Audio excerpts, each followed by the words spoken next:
आज से तुम दोनों पति पत्नी हो। पंडित जी ने इस शब्दों के साथ ही मंडप में बैठे सभी लोग ने तालियां बजाई, लेकिन मेरे चेहरे पे मुस्कान का एक भी निशान नहीं था।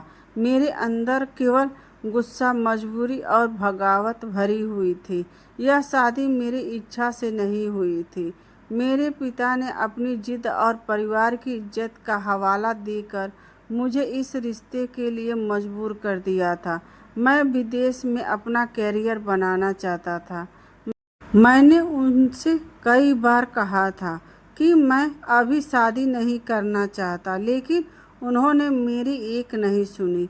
उनका सिर्फ एक ही जवाब था, हमारी इज्जत तुम्हारी खुशी से बड़ी है। रात को जब सभी रस्में खत्म हुई तो मुझे उस कमरे में भेज दिया गया जहां मेरी नई दुल्हन घूंघट ओढ़े चुपचाप पलंग पर बैठी थी। कमरे में फूलों की खुशबू फैली हुई थी, लेकिन मुझे वह खुशबू भी किसी कैदखाना जैसे लग रही थी। जैसे ही मैंने दरवाज़ा बंद किया, मेरे अंदर बरसों से दबा गुस्सा फूट पड़ा। मैंने बिना उसका चेहरा देखे, बिना घूंघट उठाए उसे एक जोरदार थप्पड़ मार दिया। वह अचानक पलंग से नीचे गिर पड़ी। उसके हाथों की चूड़ियाँ टूट गई और कमरे में उसकी आवाज़ गूंज उठी। उसने एक भी शब्द नहीं कहा, बस अपने आंसुओं को रोकने की कोशिश करती रही। मैंने उसकी ओर दोबारा देखा तक नहीं। मेरे लिए वह मेरी जिंदगी की सबसे बड़ी मजबूरी का प्रतीक बन चुकी थी। मैं गुस्से में दरवाज़ा खोलकर बाहर निकल गया। पूरे घर में किसी को इस बात का पता नहीं चला कि उस कमरे में क्या हुआ था। सभी लोग यही समझ रहे थे कि हम दोनों एक दूसरे से बातें कर रहे होंगे। अगली सुबह मैंने अपना सामान उठाया और बिना किसी से ज़्यादा बातें किए एयरपोर्ट के लिए निकल पड़ा। जाते जाते माँ ने कहा, बेटा बहू का ख्याल रखना। मैंने बिना उसकी तरफ देखे सिर्फ इतना कहा, मैं 2 साल तक वापस नहीं आऊँगा। मेरी पत्नी दरवाजे के पीछे खड़ी थी। उसका चेहरा अभी भी घूंघट से ढका हुआ था। उसने शायद उम्मीद की होगी कि मैं एक बार मुड़कर उसे देखूंगा, लेकिन मैं बिना पीछे देखे घर से चला गया। विदेश पहुंचने के बाद मैंने अपने आप को काम में इतनी पूरी तरह डुबा दिया, दिन रात मेहनत करता रहा ताकि उस शादी को अपनी यादों से मिटा सकूं। घर में माँ के कई फ़ोन आते, लेकिन मैं मुश्किल से 2 मिनट बात करता। जब भी माँ मेरी पत्नी का जिक्र करती, मैं तुरंत बात बदल देता। मुझे लगता था कि मैंने सही किया है, क्योंकि मेरे ज़िंदगी मेरी मर्जी से जीने का हक मुझे छीन लिया गया था। उधर भारत में मेरी पत्नी हर दिन एक नई उम्मीद के साथ उठती थी। उसने कभी किसी से शिकायत नहीं की। उसने किसी को यह भी नहीं बताया कि शादी की पहली रात उसके साथ क्या हुआ था। वह पूरे परिवार की सेवा करती, सबका सम्मान करती और हर त्योहार पर मेरे नाम का व्रत रखती। माँ कई बार उससे पूछती, बेटी क्या वह तुमसे फ़ोन पर बात करता है? वह हल्की सी मुस्कान के साथ कह देती, जी माँ, वह अपने काम में बहुत व्यस्त हैं। लेकिन सच यह था कि 2 साल बीतने वाले थे और मैंने एक बार भी अपनी पत्नी से बात नहीं की थी। मुझे बिल्कुल भी अंदाज़ा नहीं था कि जिस लड़की को मैंने बिना देखे ठुकरा दिया था, वही एक दिन मेरी पूरी ज़िंदगी बदलने वाली थी। 2 साल कब बीत गए मुझे खुद पता नहीं चला। विदेश में मेरी नौकरी अब पहले से कहीं बेहतर हो चुकी थी। बड़ी कंपनी में ऊंचा पद, शानदार वेतन और आलीशान अपार्टमेंट, हर वह चीज़ मेरे पास थी जिसके लिए मैंने अपने सपने देखते थे। लेकिन रात को जब भी कमरे की खिड़की से शहर की चमचमाती रोशनियां देखता, अंदर एक अजीब सा खालीपन महसूस होता। मैं उसे हमेशा काम की थकान समझकर अनदेखा कर देता। मुझे लगता था कि मैं पूरी तरह खुश हूँ, जबकि सच्चाई यह थी कि मैं अपनी ही भावनाओं से भाग रहा था। एक शाम अचानक माँ का फ़ोन आया। उसकी आवाज़ पहले जैसी नहीं थी, वह बहुत धीमी और काँपती हुई लग रही थी। उन्होंने कहा, बेटा, अगर हो सके तो इस बार घर आ जा।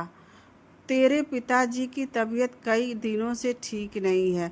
डॉक्टर कह रहे हैं कि उन्हें आराम की ज़रूरत है। वह बार बार तेरा नाम ले रहे हैं। माँ की बात सुनकर मैं कुछ पल के लिए चुप रह गया। पिछले 2 वर्ष में मैंने पहली बार महसूस किया कि समय किसी का इंतज़ार नहीं करता। मैं उसी रात भारत लौटने का टिकट बुक कर लिया। अगले दिन विमान में बैठा तो अनगिनत यादें मेरे सामने घूमने लगी। शादी का मंडप, पिता का सख्त चेहरा, मेरी जिद और वह एक थप्पड़ जिसे मैंने बिना सोचे समझे एक अनजान लड़की को मार दिया था। मैंने तुरंत सिर झटक दिया, जैसे उस यादों को हमेशा के लिए मिटा देना चाहता हूँ। लेकिन कुछ यादें जितना दबाओ उतना ही जोर से लौट आती है। करीब 24 घंटे के लंबे सफ़र के बाद मैं अपने घर पहुंचा। दरवाज़ा खुलते ही माँ मुझे देखकर रो पड़ी। मैंने उसके पैर छुए और सीधे पिताजी के कमरे में गया। उन्हें देखकर मेरे दिल भर आए। जो व्यक्ति कभी पूरे घर की ताकत हुआ करते थे, आज बिस्तर पर बेहद कमज़ोर पड़े थे। उन्होंने मुझे देखते ही मुस्कुराने की कोशिश की और मेरा हाथ पकड़कर बोले, बेटा, देर से सही तू आ तो गया। मैं उनके पास बैठा ही था कि किसी ने दरवाज़ा धीरे से खोला। हाथ में दवा और पानी की ट्रे लिए एक लड़की अंदर आई। उसके चेहरे पर सादगी थी, आंखों में गहरी शांति और माथे पर हल्की सी बिंदी। उसके बिना मेरे तरफ देखे पिता को दवा दी और फिर से माँ से बोली, माँ जी, डॉक्टर ने समय पर दवा देने को कहा है। उसकी आवाज़ सुनते ही मैं कुछ पल के लिए उससे देखता रह गया। मुझे लगा शायद यह घर की कोई रिश्तेदार होगी। मेरे कमरे में पहुंचते ही मैंने माँ से पूछा, यह लड़की कौन है? माँ ने मेरे तरफ हैरानी से देखा और बोली, तू इसे पहचाना नहीं? यह तेरी पत्नी है, आराध्या। मेरे पैरों तले जमीन खिसक गई। मैं कुछ बोल ही नहीं पाया। 2 साल पहले जिस लड़की को मैंने बिना घूंघट उठाए थप्पड़ मारकर छोड़ दिया था, आज मैंने पहली बार उसका चेहरा देखा था। वह कल्पना से बिल्कुल अलग थी। उसके चेहरे पर न शिकायत थी, न गुस्सा और न ही नफरत, सिर्फ एक अजीब सी शांति थी जिसने मुझे बेचैन कर दिया। रात को खाने के बाद मेज पर पूरा परिवार बैठा था। आराध्या सबको खाना परोस रही थी। जब वह मेरे प्लेट के लिए हमारी नज़रें मिली, मैंने पहली बार उसकी आंखों में झांक कर देखा। उस आंखों में अनगिनत दर्द छिपा था, लेकिन उसने फिर भी मुस्कुराकर सिर्फ इतना कहा, खाना ठंडा हो जाएगा, पहले खा लीजिए। उसकी वह छोटी सी बात मेरे दिल पर किसी भारी पत्थर की तरह आ गिरी। मैं समझ नहीं पा रहा था कि जिसे मैंने इतना बड़ा जख्म दिया, वह मेरे साथ इतना सामान्य व्यवहार कैसे कर सकती है। उस रात मुझे बिल्कुल नींद नहीं आई। मेरे मन में पहली बार यह सवाल उठा, क्या मैंने उस लड़की के साथ बहुत बड़ा अन्याय किया था? उधर अपने कमरे में आराध्या भी खिड़की के पास खड़ी आसमान को ओर देख रही थी। उसकी आंखों में फिर आंसू थे, लेकिन इस बार उन आंसुओं में शिकायत नहीं, बल्कि एक नया डर था। क्या 2 साल बाद लौटा उसका पति सचमुच बदल कर आया है, या यह तूफान अभी सिर्फ शुरू हुआ है? अगली सुबह मेरी आंख बहुत देर से खुली। पूरी रात करवटें बदलते हुए निकल गई थी। मन बार बार उस चेहरे के पास लौट जाता जिसे मैंने शादी की पहली रात ठीक से देखा तक नहीं था। मैं कमरे से बाहर निकला तो आंगन में आराध्या तुलसी के पौधे में पानी डाल रही थी। सूरज की हल्की किरणें उसके चेहरे पर पड़ रही थी और वह चुपचाप भगवान के सामने हाथ जोड़कर पूरे परिवार की खुशहाली की प्रार्थना कर रही थी। मुझे देखते ही उसने बस हल्की सी मुस्कान दी और बिना कुछ कहे रसोई की ओर चली गई। उसके शांत व्यवहार ने मुझे और भी बेचैन कर दिया। मैं समझ नहीं पा रहा था कि जिस लड़की को मैंने इतना बड़ा दर्द दिया उसके दिल में मेरे लिए इतनी नफरत क्यों नहीं थी। नाश्ते की मेज पर माँ ने बताया कि पिछले 2 वर्ष में घर की हर जिम्मेदारी आराध्या ने अकेले संभाली है। पिताजी की बीमारी शुरू हुई तो वह कई कई रातें जाकर उनकी सेवा करती रही।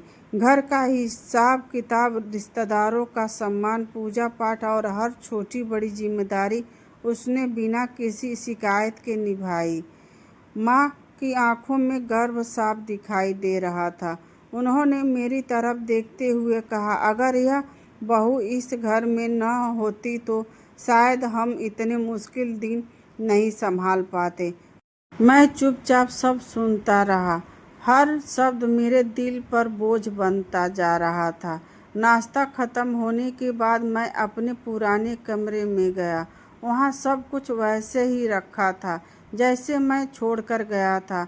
अलमारी खोलते ही समय मेरी नज़र एक छोटे से लड़की की बक्से पर पड़ी। उत्सुकता से मैंने उसे खोला। उसके अंदर कुछ पुरानी तस्वीरें, शादी का एक कार्ड और एक छोटी सी डायरी रखी हुई थी। डायरी के पहले पन्ने पर लिखा था, मेरी नई जिंदगी की शुरुआत। मैंने कांपते हाथों से डायरी पढ़नी शुरू की। पहले ही पन्ने ने मुझे अंदर तक हिला दिया। उसमें लिखा था, आज मेरी शादी हुई। मैं बचपन से सुना था कि हर लड़की अपनी शादी की पहली रात का सपना देखती है। मैंने भी देखा था, लेकिन मेरे हिस्से में एक थप्पड़ आया। शायद मेरी कोई गलती रही होगी जो मैंने समझ नहीं पाई। फिर भी मैं भगवान से यही प्रार्थना करती हूँ कि एक दिन मेरे पति मुझे समझें और मुझे अपनाएं। मैं उनका इंतज़ार करूँगी, चाहे जितना समय लगे। मेरी आंखों उसी पन्ने पर ठहर गई। मैंने अगला पन्ना खोला। उसमें लिखा था, आज उन्हें गए 6 महीने हो गए। उन्होंने एक बार भी फ़ोन नहीं किया। माँ जी हमेशा कहती हैं कि वह काम में बहुत व्यस्त होंगे। मैं भी यही मान लेती हूँ, क्योंकि अगर सच मान लिया तो शायद जीना मुश्किल हो जाएगा। मैं तेजी से पन्ने पलटता गया। हर पन्ने पर मेरा लिए दुआ थी, शिकायत नहीं। कहीं लिखा था कि भगवान मेरे काम में तरक्की दे, कहीं लिखा था कि मैं हमेशा सुरक्षित रहूं। आखिरी पन्ने पर एक वाक्य पढ़ने की मेरी आंखें से आंसू निकल पड़े। अगर कभी वह लौट आए तो मैं उनसे सिर्फ एक सवाल पूछूंगी, क्या मुझे बिना देखे ही नापसंद कर दिया था? उसी समय कमरे का दरवाज़ा खुला। मैं जल्दी से डायरी बंद कर दी। सामने आराध्या खड़ी थी। उसने मेरी ओर देखा और धीमी आवाज़ में बोली, माँ जी आपको चाय के लिए बुला रही है। उसकी नज़र डायरी पर पड़ी, लेकिन उसने उसे वापस मांगने की कोशिश भी नहीं की। वह मुड़ी और धीरे धीरे कमरे से बाहर चली गई। मैं पहली बार खुद से नज़रें नहीं मिला पा रहा था। जिस लड़की को मैंने अपनी सबसे बड़ी मजबूरी समझा था, वही 2 साल तक मेरे लौटने की उम्मीद में हर दिन जीती रही। मेरे हाथ अनजाने में उसी गाल तक पहुंच गए जहां मैंने उसे पहली रात थप्पड़ मारा था। ऐसा लगा जैसे दर्द उसके चेहरे पर नहीं, मेरे आत्मा पर पड़ा हो। उसी पल मैंने मन ही मन फैसला कर लिया कि अब मैं अतीत की गलती को यूं ही नहीं रहने दूंगा। लेकिन मुझे नहीं पता था कि माफ़ी मांगना आसान होगा या उस विश्वास को वापस पाना जिसे मैंने पहली ही रात हमेशा के लिए तोड़ दिया था। अगले ही दिन एक ऐसी घटना होने वाली थी जो हमारी ज़िंदगी को हमेशा के लिए बदल देती। अगली सुबह मैं बहुत जल्दी उठ गया। पूरी रात डायरी के शब्द मेरे कानों में गूंजते रहे। पहली बार मुझे अपने किए पर सच पछतावा हो रहा था। मैं कई बार आराध्या से माफ़ी मांगने के लिए उसके कमरे तक गया, लेकिन हर बार हिम्मत जवाब दे गई। मुझे समझ नहीं आ रहा था कि 2 साल का दर्द सिर्फ एक "मुझे माफ़ कर दो" कह देना से कैसे मिट सकता है। नाश्ते के बाद पिताजी ने मुझे अपने कमरे में बुलाया। उन्होंने मेरा हाथ पकड़कर कहा, "बेटा, इंसान से गलती हो जाए तो उसे मान लेने में देर नहीं करनी चाहिए। आराध्या ने इन 2 सालों में इन घरों को बिखरने नहीं दिया। उसने कभी तेरे खिलाफ एक शब्द नहीं कहा। आज भी वह तेरे लिए वही सम्मान रखती है जो शादी के पहले दिन था। अगर हो सके तो उसे वह खुशी दे दे जिसकी वह हकदार है।" उनकी बातें सुनकर मेरी आंखें झुक गई। मेरे पास कोई जवाब नहीं था। मैं तय किया कि आज ही आराध्या से खुलकर बात करूंगा, लेकिन किस्मत को शायद कुछ और ही मंजूर था। दोपहर के समय आराध्या मंदिर जाने के लिए घर से निकली। वह हर मंगलवार की तरह परिवार की खुशहाली के लिए प्रसाद चढ़ाने जा रही थी। माँ ने उसे जल्द लौटने को कहा और वह मुस्कुराकर घर से निकल गई। करीब आधे घंटे बाद मेरे मोबाइल पर एक अनजान नंबर से फ़ोन आया। जैसे ही मैंने कॉल उठाया, दूसरी तरफ से घबराई हुई आवाज़ आई, "क्या आप आराध्या जी के परिवार से बोल रहे हैं? उनका सड़क पर एक्सीडेंट हो गया है। उन्हें तुरंत सिटी हॉस्पिटल लाया गया है।" मेरे हाथ से मोबाइल लगभग गिर गया। कुछ पल के लिए मेरा दिमाग सुन्न हो गया। मैं बिना कुछ कहे घर से बाहर भागा। माँ और पिताजी भी घबरा गए। हम सब जल्द से जल्द अस्पताल पहुँचे। इमरजेंसी वार्ड के बाहर डॉक्टर और नर्स भाग दौड़ कर रही थी। मेरे दिल इतनी तेज धड़क रहा था कि सांस लेना भी मुश्किल हो रहा था। कुछ देर बाद डॉक्टर बाहर आए। उन्होंने गंभीर आवाज़ में कहा, "घबराइए मत, उनकी जान फिलहाल सुरक्षित है, लेकिन उनके सिर और हाथ में गहरी चोट लगी है। बहुत खून बह चुका था। अगर उन्हें समय पर अस्पताल नहीं लाया जाता तो स्थिति और गंभीर हो सकते थे।" यह सुनते ही मेरी आंखों में आंसू आ गए। मैं वही कुर्सी पर बैठ गया। पहली बार मुझे एहसास हुआ कि अगर आज आराध्या को कुछ हो जाता तो मैं खुद को कभी माफ़ नहीं कर पाता। 2 साल तक जिसे मैंने अपने जीवन से दूर रखा, आज उसी को खोने का डर मुझे अंदर तक तोड़ रहा था। कुछ देर बाद डॉक्टर ने मुझे आईसीयू के बाहर से उसे देखने की अनुमति दी। वह बेहोश थी। उसके सिर पर पट्टी बांधी थी, हाथ पर प्लास्टर था और चेहरे पर हल्की चोट के निशान थे। फिर भी उसके चेहरे पर वही मासूमियत थी। मैं कांच के उस पार खड़ा उसे देखता रहा। मेरी आंखों से लगातार आंसू बह रहे थे। मैंने कांपती आवाज़ में कहा, "आराध्या, अगर तुम ठीक हो गई तो मैं तुम्हें कभी अकेला नहीं छोड़ूंगा। मैंने तुम्हारे साथ बहुत बड़ा अन्याय किया है। भगवान मुझे जो भी सज़ा दे मंजूर है, बस तुम्हें ठीक कर दे।" उसी समय एक नर्स मेरे पास आई और बोली, "मरीज को तुरंत ओ नेगेटिव ब्लड की ज़रूरत है। ब्लड बैंक में फ़िलहाल उपलब्ध नहीं है। परिवार में किसी का यह ब्लड ग्रुप है क्या?" डॉक्टर की यह बात सुनते ही पूरे परिवार के चेहरे पर चिंता छा गई।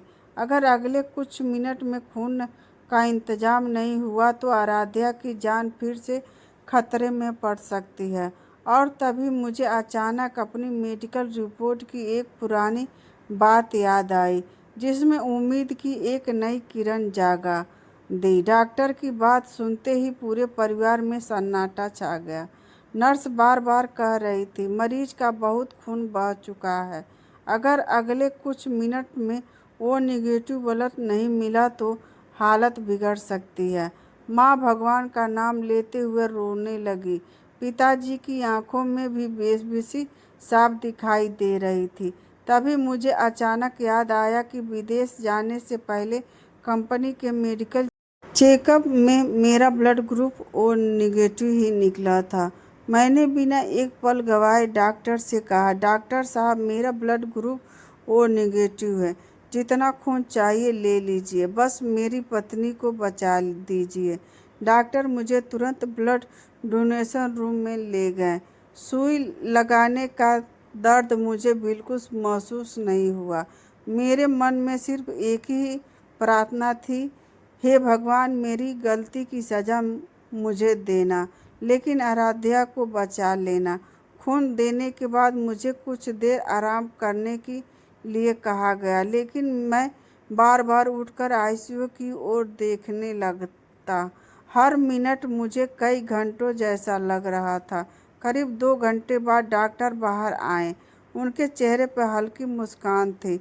उन्होंने कहा, अब खतरे की बात नहीं है, समय पर खून मिल गया इसीलिए उनकी जान बच गई, लेकिन उन्हें पूरी तरह ठीक होने में कुछ समय लगेगा। यह सुनते ही मैंने राह की लंबी सांस ली। ऐसा लगा जैसे मेरे सीने में कोई बहुत बड़ा बोझ उतर गया हो। माँ ने भगवान का धन्यवाद किया और पिताजी की आंखों से भी खुशी के आंसू बह निकले। अगले दिन जब आराध्या को होश आया तो उसने सबसे पहले माँ को देखा, फिर उसकी नज़र मुझ पर पड़ी। मैं उसके बिस्तर के पास खड़ा था। उसने कुछ पल मुझे देखा और धीमी आवाज़ में पूछा, आप कब आए? उसके चेहरे पर कोई शिकायत नहीं थी, बस वही मासूमियत थी। मेरे आंखों भर आईं। मैंने उसके सामने सिर झुकाकर बोला, मैं बहुत देर से आया हूँ, शायद 2 साल देर से। आराध्या कुछ पल चुप रही, फिर उसने धीरे से कहा, आपको अपने काम से समय मिल गया, यही बहुत है। उसकी यह बात सुनकर मेरा दिल टूट गया। उसे अभी तक यही लगता था कि मैं काम की वजह से उससे दूर था। उसने नहीं पता था कि मैं अपनी जिद और अहंकार में उससे भागता रहा। मैंने कांपती आवाज़ में कहा, नहीं आराध्या, सच कुछ और है। मैंने तुम्हारे साथ बहुत बड़ा अन्याय किया। मैंने तुम्हें जाने बिना समझे बिना ठुकरा दिया। शादी की पहली रात जो मैंने किया उसके लिए मैं जिंदगी भर शर्मिंदा रहूँगा। अगर हो सके तो मुझे माफ़ कर दो। कमरे में कुछ पल के लिए गहरा सन्नाटा छा गया। आराध्या की आंखों में आंसू आ गए। उसने मेरी तरफ देखा और बहुत शांत स्वर में कहा, माफ़ी मांगना आसान होता है, लेकिन टूटे हुए भरोसे को जोड़ने में समय लगता है। मैं आपको माफ़ कर सकती हूँ, लेकिन जो 2 साल मैंने अकेले बिताए हैं उन्हें कभी भूल नहीं सकती। उसके शब्द बिल्कुल सच्चे थे। मैं जानता था कि मेरी एक गलती ने उसकी पूरी ज़िंदगी बदल दी थी। मैंने उसके हाथ को धीरे से पकड़ते हुए कहा, मैं तुमसे यह उम्मीद नहीं करता कि तुम सब कुछ भूल जाओ। बस मुझे एक मौका दे दो ताकि मैं अपनी हर गलती सुधार सकूं। मैं वादा करता हूं कि अब कभी तुम्हारी आंखों में आंसू नहीं आने दूंगा। आराध्या ने कोई जवाब नहीं दिया। उसने धीरे से अपनी आंखें बंद कर ली, लेकिन पहली बार उसने अपना हाथ मेरे हाथ से नहीं छुड़ाया। मेरे लिए वही एक छोटी सी उम्मीद थी कि शायद भगवान मुझे अपनी गलती सुधारने का एक मौका दे रहे हैं। लेकिन हमें यह नहीं पता था कि असली परीक्षा अभी बाकी है। उसी शाम डॉक्टर की रिपोर्ट में एक ऐसी बात सामने आने वाली थी जो सिर्फ आराध्या नहीं, पूरे परिवार की ज़िंदगी बदल देने वाली थी। अस्पताल के कमरे में हल्की सी खामोशी छाई हुई थी। मैं आराध्या के सिरहाने बैठा था। माँ उसके बालों पर प्यार से हाथ फेर रही थी और पिताजी भगवान का नाम जप रहे थे। इतने में डॉक्टर हाथ में कुछ मेडिकल रिपोर्ट लेकर कमरे में आए। उनके चेहरे पर मुस्कान नहीं थी। उन्होंने गंभीर आवाज़ में कहा, हमें आप सबसे एक ज़रूरी बात करनी है। मेरे दिल की धड़कन तेज हो गई। मैंने घबराकर पूछा, डॉक्टर साहब क्या सब ठीक है? डॉक्टर ने कुर्सी खींचकर बैठते हुए कहा, फिलहाल खतरे की कोई बात नहीं है, लेकिन एक्सीडेंट के दौरान लगी चोट की वजह से इनके शरीर पर गहरा असर पड़ा है। इन्हें पूरी तरह ठीक होने में कई महीने लग सकते हैं। इन दौरान इन्हें किसी भी तरह का तनाव नहीं देना होगा। हम सब ने राह की सांस ली, लेकिन डॉक्टर अभी अपनी बात पूरी नहीं कर पाए थे। उन्होंने दूसरी रिपोर्ट मेरी तरफ बढ़ाते हुए कहा, एक और बात है जो शायद आपको पहले से नहीं पता होगी। मैंने कांपते हाथों से रिपोर्ट ली। उसमें कुछ मेडिकल जांच के नतीजे थे जिन्हें मैं समझ नहीं पा रहा था। डॉक्टर ने धीमे स्वर में कहा, आपकी पत्नी मां बनने वाली है। कमरे में जैसे समय थम गया। मेरे हाथ में रिपोर्ट नीचे गिर गई। मां की आंखों से खुशी के आंसू बह निकले। पिताजी ने भगवान का धन्यवाद किया, लेकिन मैं बिल्कुल स्थिर खड़ा रह गया। मेरे मन में सिर्फ एक ही सवाल गूंज रहा था। मैंने धीरे से डॉक्टर की ओर देखा। उन्होंने तुरंत मेरी उलझन समझ ली और बोले, घबराइए नहीं, गर्भ बिल्कुल शुरुआती अवस्था में है। इसका मतलब है कि यह हाल के समय बात है जब आप घर लौट चुके थे। मेडिकल रिपोर्ट उसी समय सीमा से मेल खाती है। मेरी सांस जैसे वापस लौट आई। मैं तुरंत आराध्या की ओर देखने लगा। उसकी आंखों से आंसू बह रहे थे। शायद वह भी इस खबर से भावुक हो गई थी। उसने धीरे से अपना हाथ अपने पेट पर रखा और भगवान का नाम लिया। मैं उसके पास बैठ गया। मेरी आवाज़ भर गई थी, आराध्या, मुझे नहीं पता कि मैं इस खुशी के लायक हूँ या नहीं, लेकिन मैं वादा करता हूँ कि अब मैं तुम्हारा और हमारे बच्चे का हर पल साथ दूंगा। आराध्या ने पहली बार मेरी आंखों में सीधे देखा। कुछ पल तक वह कुछ नहीं बोली, फिर धीमी आवाज में कहा, बच्चे को सिर्फ एक अच्छा पिता चाहिए जो कभी उसे अकेला न छोड़े। उसके शब्द मेरे दिल में उतर गए। मैं बिना कुछ कहे उसका हाथ अपने दोनों हाथों में थाम लिया। उस पल मुझे महसूस हुआ कि भगवान ने मुझे सिर्फ एक दूसरा मौका नहीं दिया था, बल्कि एक नई जिंदगी दी थी। लेकिन उसी समय अस्पताल के बाहर से तेज आवाजें सुनाई देने लगी। एक नर्स भागती हुई कमरे में आई और घबरा कर बोली, आराध्या जी के बारे में पूछते हुए कोई व्यक्ति जबरदस्ती अस्पताल में घुस आया है। वह कह रहा है कि उसे उसके तुरंत मिलना है। मैंने हैरानी से दरवाजे की ओर देखा। वह आदमी कौन था और उसे मेरी पत्नी से क्या काम था? नर्स की बात सुनते ही मैं तेजी से कमरे से बाहर निकला। अस्पताल के गलियारे में लगभग 50 साल का एक आदमी खड़ा था। उसके कपड़े धूल से भरे हुए थे, आंखें लाल थी और चेहरे पर घबराहट साफ दिखाई दे रही थी। जैसे ही उसने मुझसे देखा, वह मेरे पास आया और कांपती आवाज में बोला, बेटा, मुझे आराध्या से मिलना है, बस एक बार, सिर्फ एक बार। मैंने हैरानी से पूछा, आप कौन हैं? उस आदमी की आंखों से आंसू निकल पड़े। उसने धीमी से कहा, मैं आराध्या का मामा हूँ। इतने में माँ भी बाहर आई। उन्होंने उस आदमी को देखते ही पहचान लिया और भावुक होकर बोली, रघुवीर भैया, आप यहाँ? उन्होंने गहरी सांस ली और कहा, मुझे आज सुबह ही पता चला कि आराध्या का एक्सीडेंट हो गया है, इसीलिए बिना कुछ सोचे यहाँ चला आया। मैं उन्हें अस्पताल की कैंटीन में ले गया। मेरे मन में कई सवाल थे। कुछ देर चुप रहने के बाद मैंने पूछा, आप इतने सालों से कभी घर क्यों नहीं आए? आराध्या ने भी कभी आपके बारे में कुछ नहीं बताया?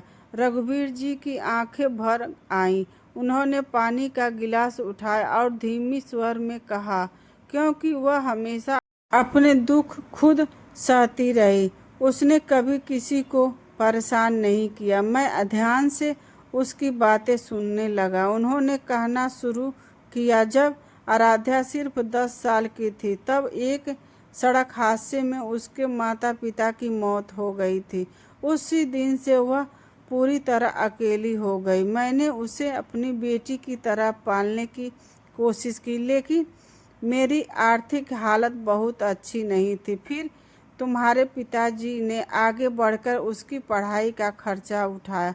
उन्होंने कभी उसे एहसान नहीं समझाया, बल्कि बेटी की तरह सम्मान दिया। बाद में जब उन्होंने तुम्हारे लिए उसका रिश्ता मांगा तो मैंने सोचा कि उसकी ज़िंदगी संवर जाएगी। मेरे हाथ अपने आप कांपने लगे। रघुवीर जी आगे बोले, शादी से पहले आराध्या ने मुझसे सिर्फ एक बात कही थी, मामा मुझे दौलत नहीं चाहिए, बस इतना चाहती हूँ कि मेरा पति मुझे अपना ले। मैं पूरी ज़िंदगी उसका साथ निभाऊंगी। उसे नहीं पता था कि शादी की पहली रात उसके साथ क्या होने वाला था। मेरे सिर पर जैसे किसी ने हथौड़ा मार दिया हो। उन्होंने जेब से एक पुराना लिफाफा निकाला और मेरी ओर बढ़ाते हुए कहा, यह पत्र उसने शादी के कुछ दिन बाद लिखा था। मुझे भेजना चाहती थी, लेकिन फिर भेज नहीं। मैंने कांपते हाथों से पत्र खोला। उसमें लिखा था, मामा मैं ठीक हूँ, आप मेरी चिंता मत करना। मेरे पति मुझसे नाराज नहीं हैं। शायद मेरी कोई कमी होगी, लेकिन मैं हार नहीं मानूंगी। मैं उनका इंतज़ार करूंगी। एक दिन वह मुझे ज़रूर समझेंगे। अगर वह कभी मुझे अपना ले तो समझूंगी कि भगवान ने मेरी सारी प्रार्थनाएं सुन ली। पत्र पढ़ते पढ़ते मेरी आंखों से आंसू टपकने लगे। जिस लड़की ने मेरी नफरत के बदले सिर्फ प्यार और सम्मान दिया, उसी के दिल को मैंने सबसे ज़्यादा चोट पहुंचाई थी। उसी समय डॉक्टर बाहर आए और बोले, मरीज अब पहले से बेहतर है, आप में से एक व्यक्ति उससे मिल सकता है। मैं धीरे धीरे कमरे में गया। आराध्या जाग रही थी। उसने मुझे देखा और हल्की सी मुस्कान दी। मैं उसके बिस्तर के पास बैठ गया। मेरी आंखों में आंसू देखकर उसने पहले बार में चेहरा ध्यान से देखा। मैंने कांपती आवाज़ में कहा, आराध्या आज मुझे तुम्हारी बारे में सब पता चल गया। तुमने जिंदगी भर सिर्फ अपनों को खोया और जब तुम्हें एक अपना मिला उसने भी तुम्हें दर्द दिया। आराध्या की आंखें नम हो गई। उसने धीरे से कहा, अतीत बदल नहीं सकता, लेकिन अगर इंसान सच में बदल जाए तो भविष्य जरूर बदल सकता है।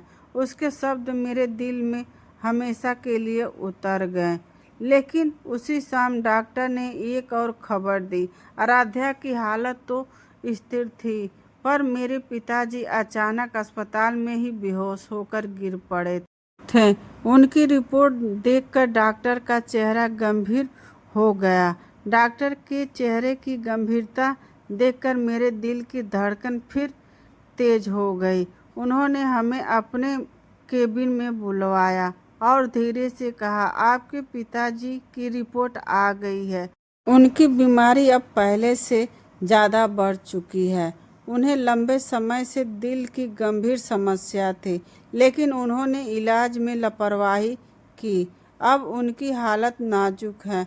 हम पूरी कोशिश करेंगे, लेकिन हमें नहीं पता कि उनके पास कितना समय है। डॉक्टर की बात सुनते ही माँ की आंखों से आंसू बहने लगे।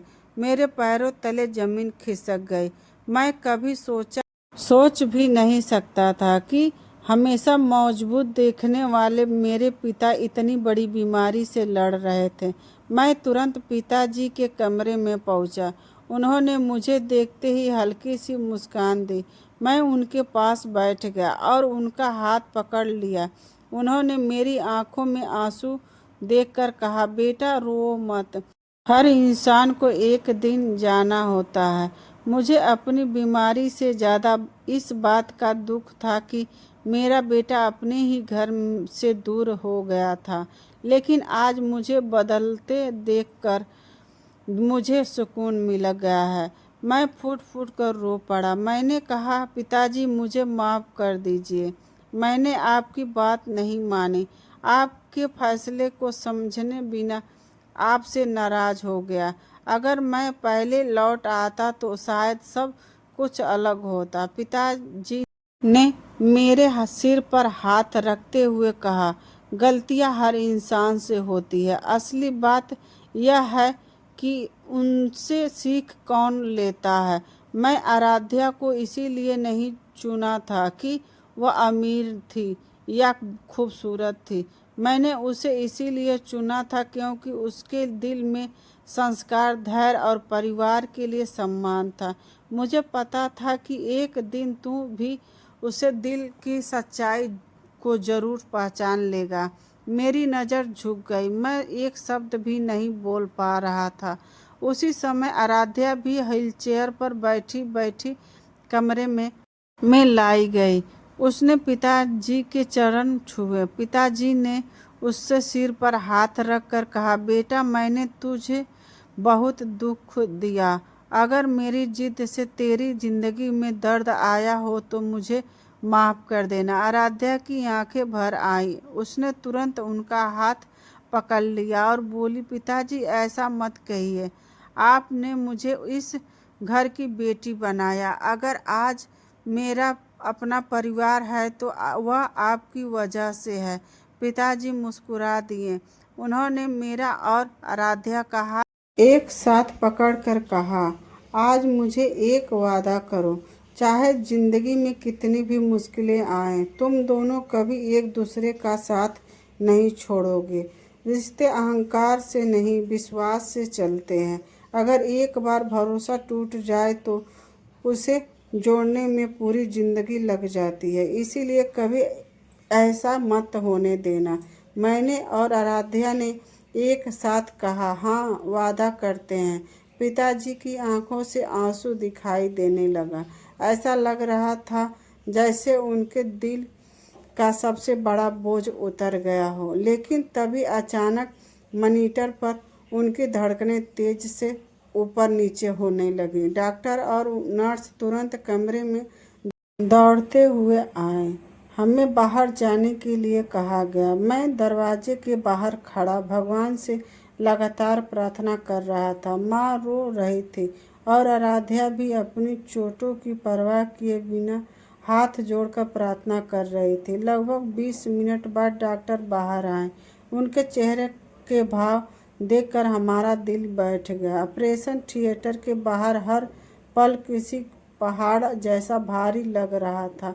माँ लगातार भगवान का नाम जप रही थी। आराध्या अपनी चोट की परवाह किए बिना हाथ जोड़कर प्रार्थना कर रही थी। मैं दीवार के सहारे खड़ा था और बार बार खुद को कोस रहा था।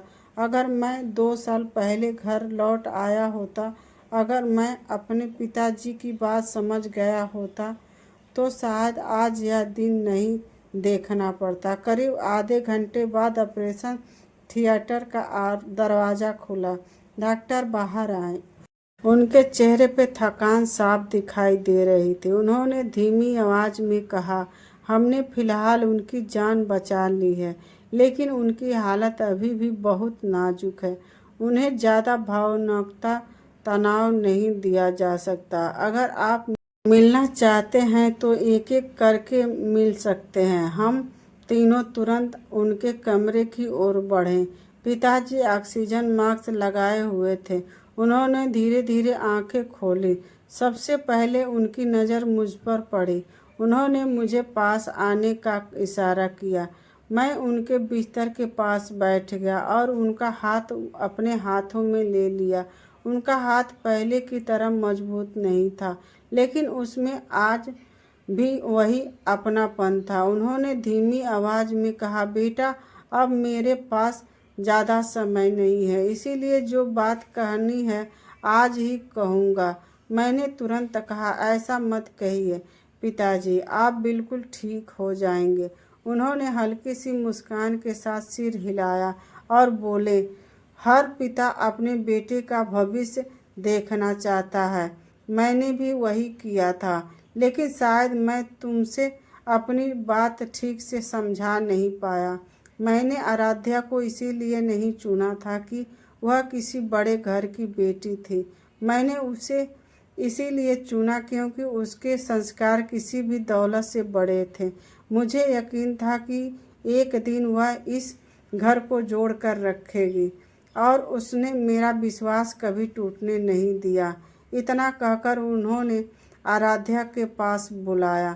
आराध्या धीरे धीरे चलकर उनके सिरहाने पहुंची। पिताजी ने उसका हाथ पकड़ लिया और भरी हुई आवाज में बोले, बेटी, तू इस घर के लिए जितना किया उसका बदला हम कभी नहीं चुका सकते। तू हमारे बुरे समय में बेटी से बढ़कर हमारा साथ दिया। अगर इस घर में कभी किसी ने तुझे दुख दिया हो तो उसे अपने पिता की आखिरी भूल समझकर माफ कर देना। आराध्या की आंखों से आंसू लगातार बह रहे थे।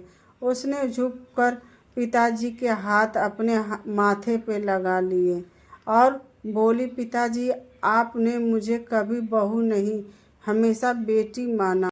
मेरे दिल में आपके लिए सिर्फ सम्मान है। पिताजी की आंखों में संतोष दिखाई देने लगा। उन्होंने मेरा और आराध्या का हाथ एक साथ पकड़कर कहा, आज तुम दोनों से आखिरी वादा चाहता हूँ।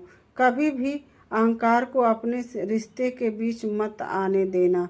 जीवन में कितनी भी बड़ी परेशानी आए लेकिन एक दूसरे का हाथ कभी मत छोड़ना। और जब तुम्हारा बच्चा इस दुनिया में आए तो उसे प्यार से सम्मान और संस्कार देना।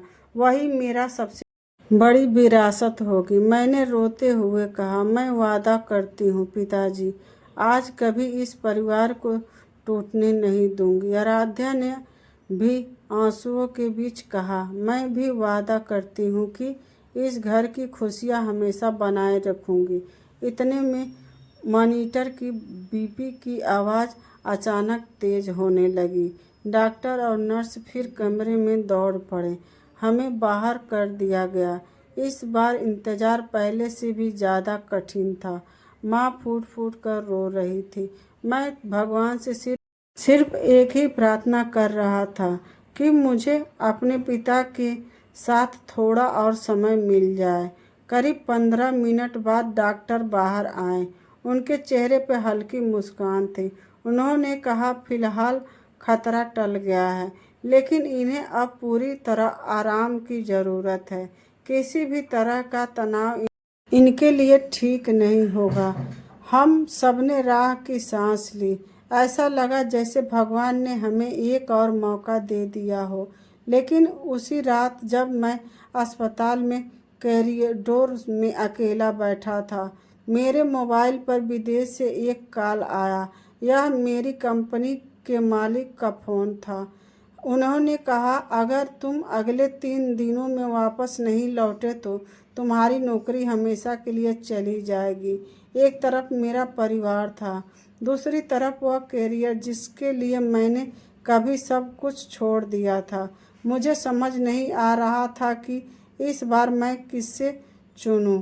पूरी रात मेरी आंखों में नींद नहीं थी। अस्पताल के कॉरिडोर में बैठा मैं बार बार अपने मोबाइल की स्क्रीन देख रहा था। कंपनी के मालिक का संदेह अब भी सामने था।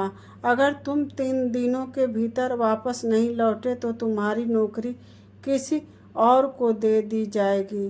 2 साल पहले यही नौकरी मेरे लिए सब कुछ थी। उसी के लिए मैंने अपने माता पिता, अपने घर और अपनी पत्नी तक को छोड़ दिया था। लेकिन आज परिस्थितियां बदल चुकी थी।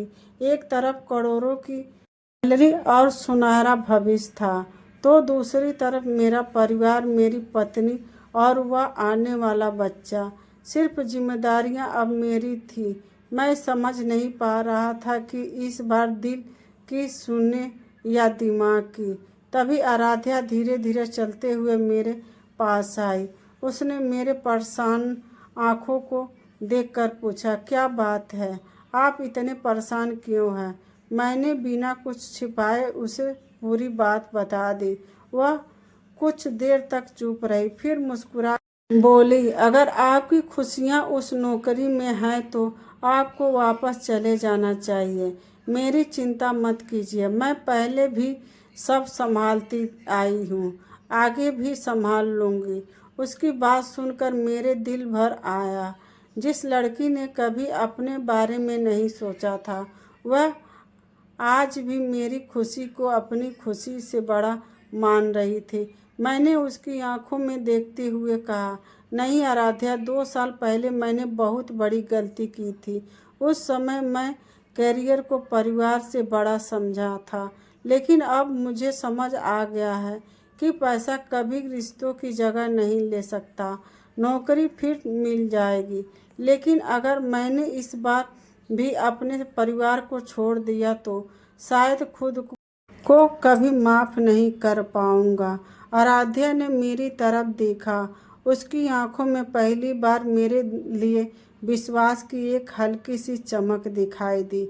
उसने धीरे से कहा, क्या आप सच में बदल गए हैं? मैंने बिना एक पल गवाए जवाब दिया, अगर तुम कहो तो मैं अभी इसी वक्त वह नौकरी छोड़ दूं।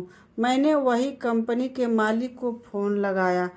उन्होंने कॉल उठाते ही कहा, तो क्या फैसला किया तुमने? मैंने गहरी सांस ली और शांत आवाज़ में कहा, सर, मैं इस्तीफ़ा दे रहा हूँ। मेरे लिए मेरा परिवार सबसे पहले है। कुछ पल तक दूसरी तरफ सन्नाटा रहा। फिर उन्होंने कहा, क्या तुम्हें पता है कि तुम्हें कितनी बड़ी नौकरी छोड़ रहे हो? मैंने मुस्कुराकर जवाब दिया, हाँ सर, लेकिन मैं उससे भी बड़ी चीज़ वापस पा रहा हूँ, अपना परिवार। इतना कहकर मैंने कॉल काट दिया। फ़ोन रखते ही मेरे मन में जैसे बरसों का बोझ उतर गया। आराध्या की आंखों में खुशी के आंसू बह निकले। उसने पहली बार बिना झिझक मेरा हाथ पकड़ लिया और धीमी आवाज़ में कहा, आज मुझे लग रहा है कि मेरी 2 साल की परीक्षा व्यर्थ नहीं गई। उसी समय माँ भी वहाँ आ गई। उन्होंने हमारी बातें सुन ली थी। उनकी आंखों में गर्व साफ दिखाई दे रहा था। उन्होंने मेरे सिर पर हाथ रखते हुए कहा, आज तू सच में मेरा बेटा बन गया। बेटा वही होता है जो मुश्किल समय में अपने परिवार के साथ खड़ा रहे। मैं माँ के गले लग गया। इतने वर्ष बाद मुझे पहली बार अपने घर की असली गर्माहट महसूस हो रही थी। लेकिन किस्मत ने अभी हमारी परीक्षा पूरी नहीं की थी। अगले ही दिन अस्पताल में छुट्टी मिलने वाली थी, तभी पुलिस के 2 अधिकारी अस्पताल पहुँचे। उन्होंने मेरे नाम पूछा और गंभीर आवाज़ में कहा, हमें आपसे आपके पिता के पुराने व्यवसाय में जुड़ा एक महत्वपूर्ण बात करनी है। यह मामला बहुत गंभीर है। उनकी बात सुनते ही हम सबके चेहरे का रंग उड़ गया। हमें बिल्कुल अंदाज़ा नहीं था कि अतीत एक और दबाव हुआ राज अब हमारी ज़िंदगी में एक नया तूफान लेकर आने वाला था। अस्पताल के बाहर खड़े 2 पुलिस अधिकारियों को देखकर हम सभी घबरा गए। एक अधिकारी ने मेरा नाम पूछा और फिर शांत स्वर में कहा, घबराइए मत, हम आपको गिरफ्तार करने नहीं आए हैं। हमें आपके पिताजी के पुराने व्यवसाय में जुड़ी कुछ ज़रूरी जानकारी चाहिए। मैं उन्हें अस्पताल की कैंटीन में ले गया। उन्होंने एक पुरानी फाइल मेज पर रखते हुए कहा, करीब 25 साल पहले आपके पिताजी एक निर्माण कंपनी में साझेदार थे। उस समय कंपनी में करोड़ों रुपए की धोखाधड़ी हुई थी। मुख्य आरोपी अचानक गायब हो गया और पूरा दोष आपके पिताजी पर डाल दिया गया। लेकिन हाल ही में हमें नए सबूत मिले हैं, जिनसे पता चला कि आपका पिताजी निर्दोष थे। असली अपराधी अब पकड़ा गया है और उसके अपना जुर्म कबूल कर लिया है। यह सुनकर मेरे पैरों तले ज़मीन खिसक गई। मुझे विश्वास ही नहीं हुआ कि इतने सालों तक मेरे पिता एक ऐसे आरोपी का बोझ उठाते रहे जो उन्होंने किया ही नहीं था।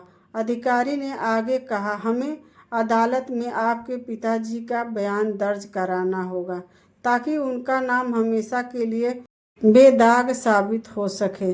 मैं तुरंत पिताजी के कमरे में पहुंचा और उन्होंने पूरी बात बताई। मेरी बात सुनते ही उनकी आंखों से आंसू बह निकले। उन्होंने आसमान की ओर देखते हुए कहा, हे भगवान, आज इतने वर्षों बाद तूने मेरी सच्चाई दुनिया के सामने लाई दी। मुझे अपनी बदनामी का दुख नहीं था, लेकिन इस बात का दर्द था कि कहीं मेरा बेटा भी मुझे गलत ना समझे। मैं तुरंत उसके चरणों में बैठ गया और रोते हुए बोला, पिताजी, मुझे माफ़ कर दीजिए। मैंने कभी यह जानने की कोशिश नहीं की कि आपके दिल में कितना दर्द छुपा था। उसी समय आराध्या भी कमरे में आ गई। उसने पूरा बात सुनी तो उसकी आंखें भी भर आईं। उसने पिताजी का हाथ पकड़कर कहा, अब भगवान ने न्याय कर दिया है। इतने सालों की सच्चाई आज सबके सामने आ जाएगी। पिताजी ने उसकी ओर मुस्कुरा कर देखा और बोले, बेटी, जब भी मैं टूटने लगता था, तेरी सेवा और तेरी संस्कार मुझे फिर से जीने की ताकत देती थी। तू इस घर की बहू नहीं, हमारी सबसे बड़ी ताकत है। अगले दिन अदालत में वीडियो कॉन्फ्रेंसिंग के माध्यम से पिताजी ने सभी न्याय सबूत पेश किए और असली अपराधी ने भी अदालत के सामने अपना अपराध स्वीकार कर लिया। कुछ ही देर बाद न्यायाधीश के आदेश सुनाया कि मेरे पिताजी पूरी तरह निर्दोष हैं और उन पर लगे सभी आरोप समाप्त किए जाते हैं। यह खबर पूरे शहर में फैल गई। वर्षों से जिन लोगों ने उन्हें गलत समझा था, वे भी अब उनकी ईमानदारी की तारीफ करने लगे। जब हम अस्पताल लौटे तो पिताजी के चेहरे पर एक अलग ही सुकून था। उन्होंने मेरे ओर देखकर कहा, बेटा, इंसान की सबसे बड़ी दौलत उसका चरित्र होता है। पैसा कभी भी वापस कमाया जा सकता है, लेकिन अगर ईमानदारी खो जाए तो सब कुछ खो जाता है। आज मैं चैन से जी सकता हूँ क्योंकि मेरा सच दुनिया के सामने आ गया है। मैंने उसका हाथ पकड़ते हुए कहा, अब मैं आपकी हर सीख को अपनी ज़िंदगी का हिस्सा बनाऊंगा। मैं ऐसा बेटा बनूंगा जिस पर आपको हमेशा गर्व हो। इतने में डॉक्टर कमरे में आए। उन्होंने मुस्कुराते हुए कहा, अब मरीज की हालत पहले से काफ़ी बेहतर है। अगर सब कुछ ठीक रहा तो 2-3 दिनों में इन्हें घर ले जा सकते हैं। यह सुनकर पूरी परिवार के चेहरे पर मुस्कान लौट आई। ऐसा लग रहा था कि हमारी ज़िंदगी में आखिरकार खुशियाँ ने दस्तक दे दी है। लेकिन उसी शाम अस्पताल में घर लौटने की तैयारी के दौरान मेरे मोबाइल पर एक अनजान नंबर से कॉल आया। जैसे ही मैंने कॉल उठाई, दूसरी तरफ से किसी ने धीमी आवाज़ में कहा, अगर आपके परिवार को सुरक्षित देखना चाहते हो तो अपने पिताजी की पुरानी फाइल दोबारा मत खुलवाना, वरना इस बार सिर्फ बदनामी नहीं, किसी की जान भी जा सकती है। कॉल तुरंत कट गया। मेरे हाथ कांपने लगे। मुझे समझ आ गया कि कहानी अभी ख़त्म नहीं हुई थी, बल्कि असली दुश्मन जब सामने आने वाला था। अनजान नंबर से कई धमकियां ने मेरे मन की सारी शांति छीन ली। मैंने तुरंत उस नंबर पर दोबारा कॉल किया, लेकिन फ़ोन बंद हो चुका था। कुछ पल तक मैं वहीं खड़ा सोचता रहा कि आखिर इतने साल पुराने मामले से अब किसने परेशानी हो सकती है। तभी आराध्या मेरे पास आई। उसने मेरे चेहरे की घबराहट देखकर पूछा, क्या हुआ? आप इतने परेशान क्यों लग रहे हैं? पहले तो मैंने बात छिपाने की कोशिश की, लेकिन फिर मुझे लगा कि अब हमारे बीच कोई राज नहीं रहना चाहिए।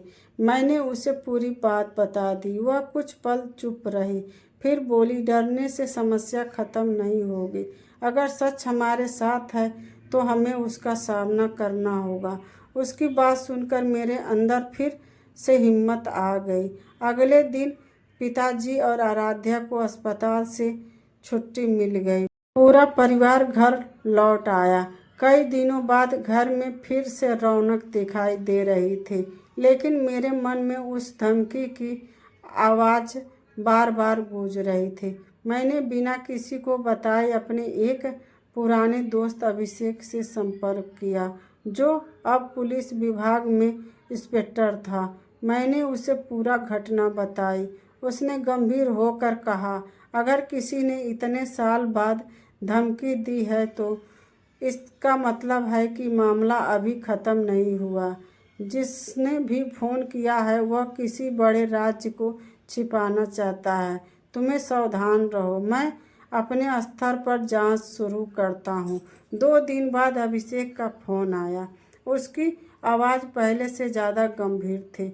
उसने कहा, मुझे उस नंबर की लोकेशन मिल गई है। फ़ोन एक पुराने गोदाम के पास से किया गया था। वहाँ पहले तुम्हारे पिताजी की कंपनी का सामान रखा जाता था। मुझे शक है कि असली सबूत अभी भी वहीं छिपे हो सकते हैं। मैंने उसी शाम वहां जाने का फैसला किया। अभिषेक अपनी टीम के साथ पहुंच गया और मैं भी उसके साथ उस सुनसान गोदाम में दाखिल हुआ। चारों तरफ धूल जमी हुई थी। टूटी हुई खिड़कियों से आती हवा अजीब सी आवाज़ कर रही थी। हम धीरे धीरे अंदर बढ़े। अचानक एक पुराने कमरे में लोहे की अलमारी दिखाई दी। अलमारी का ताला टूटा हुआ था। उसे खोलने पर अंदर कुछ फाइलें, पुराने दस्तावेज और एक वीडियो रिकॉर्डिंग वाला हार्ड डिस्क मिली। अभिषेक ने तुरंत हार्ड डिस्क अपने लैपटॉप में जोड़ी। वीडियो चलने लगा। स्क्रीन पर लगभग 25 साल पुरानी रिकॉर्डिंग थी। उसमें साफ दिखाई दे रहा था कि कंपनी का असली साझेदार करोड़ों रुपए का गबन कर रहा था और मेरे पिताजी उसे रोकने की कोशिश कर रहे थे। रिकॉर्डिंग में वह आदमी कह रहा था, अगर तूने मेरा विरोध किया तो मैं पूरी दुनिया के सामने तुम्हें ही चोर साबित कर दूंगा। यह देखकर मेरे रोंगटे खड़े हो गए। इतने वर्षों तक जिन सच को दबा कर रखा गया था वह अब हमारे सामने था। तभी गोदाम के बाहर किसी गाड़ी के रुकने की आवाज़ आई। अभिषेक ने तुरंत लाइट बंद कर दी। कुछ लोग अंदर घुस गए। उसमें से एक गुस्से में कहा, जल्दी ढूंढो, वह हार्ड डिस्क किसी भी कीमत पर उसके हाथ नहीं लगनी चाहिए। अगर सबूत बाहर चला गया तो हम सब बर्बाद हो जाएंगे। मैं और अभिषेक एक दूसरे की ओर देखने लगे। अब हमें यकीन हो गया था कि असली अपराधी का गिरोह अभी भी सक्रिय है और वह किसी भी कीमत पर सच को सामने नहीं आने देना चाहता। गोदाम के अंदर अंधेरा था। बाहर अपराधी हमारी तलाश कर रहे थे और हमारे हाथ में वह सबूत था जो वर्षों पुराने रहस्य में पर्दा उठा सकता था। अब एक छोटी सी गलती ने सिर्फ हमारी बल्कि पूरे परिवार की जान को खतरे में डाल सकती थी। गोदाम के अंदर अंधेरा था और बाहर अपराधी हमें ढूंढ रहे थे। अभिषेक ने तुरंत पुलिस कंट्रोल रूम को सूचना भेज दी। कुछ ही मिनटों में पुलिस की कई गाड़ियां वहां पहुंच गईं। अपराधियों ने भागने की कोशिश की, लेकिन चारों तरफ से घिरे जाने के कारण कोई बच नहीं सकता। गिरोह का सरगना वही व्यक्ति निकला जिसने वर्षों पहले मेरे पिताजी पर झूठ आरोप लगाया था। उसने पास से कई नकली दस्तावेज और करोड़ों रुपए के अवैध लेन देन के सबूत मिले। उसने अदालत में अपना अपराध स्वीकार कर लिया। वर्षों से दबा हुआ सच आखिर पूरी दुनिया के सामने आ गया और मेरे पिताजी का सम्मान हमेशा के लिए लौट आया। कुछ ही दिनों बाद पूरा परिवार घर लौट आया। पहली बार घर में किसी तरह का डर नहीं था। माँ के चेहरे पे सुकून था। पिताजी पहले से बेहतर महसूस कर रहे थे और आराध्या की सेहत भी धीरे धीरे सुधर रही थी। मैंने अपना पूरा समय परिवार को देना शुरू कर दिया। सुबह पिताजी के साथ बैठकर बातें करता, माँ की मदद करता और हर डॉक्टर की जांच में आराध्या के साथ जाता। वह कई बार मुझे देखकर मुस्कुरा देती, लेकिन उसकी मुस्कान में अब पहले से कहीं ज़्यादा अपनापन था। एक रात उसने कहा, आज मुझे लगता है कि भगवान ने मेरी सारी प्रार्थना सुन ली। मैंने उसका हाथ पकड़कर जवाब दिया, नहीं आराधना, भगवान ने मुझे तुम्हारे रूप में दूसरा जीवन दिया है। समय बीतता गया और वह दिन भी आ गया जिसके पूरे परिवार को इंतजार था। आराध्या को अचानक प्रसव पीड़ा शुरू हुई। हम उसे तुरंत अस्पताल ले गए। कई घंटों की बेचैनी के बाद डॉक्टर बाहर आए और मुस्कुराकर बोले, बधाई हो, आपको बेटा हुआ है। माँ और बच्चा दोनों बिल्कुल स्वस्थ हैं। यह सुनते ही मेरे आंखों से खुशी के आंसू बह निकले। मैंने पहली बार अपने बेटे को गोद में उठाया। उसकी छोटी सी उंगली ने मेरी उंगली पकड़ ली। उसी पल मैंने मन ही मन वादा किया कि मैं उसे कभी किसी रिश्ते की कमी नहीं महसूस होने दूंगा। पिताजी ने बच्चे को गोद में लेकर कहा, आज मेरा परिवार सचमुच पूरा हो गया। कुछ महीनों बाद पिताजी पूरी तरह स्वस्थ होने लगे। एक शाम उन्होंने पूरी परिवार को अपने पास बुलाया और कहा, बेटा याद रखना, जीवन में धन कमाना जरूरी है, लेकिन उससे भी ज़्यादा ज़रूरी है रिश्तों को कमाना। पैसा खोकर वापस पा जा सकता है, लेकिन टूटे हुए रिश्ते बड़ी मुश्किल से जुड़ते हैं।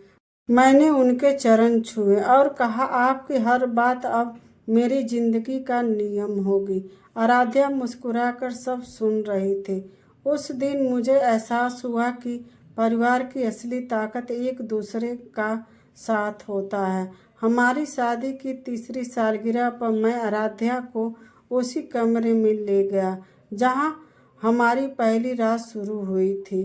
कमरे को फिर से फूलों के सजाया गया था।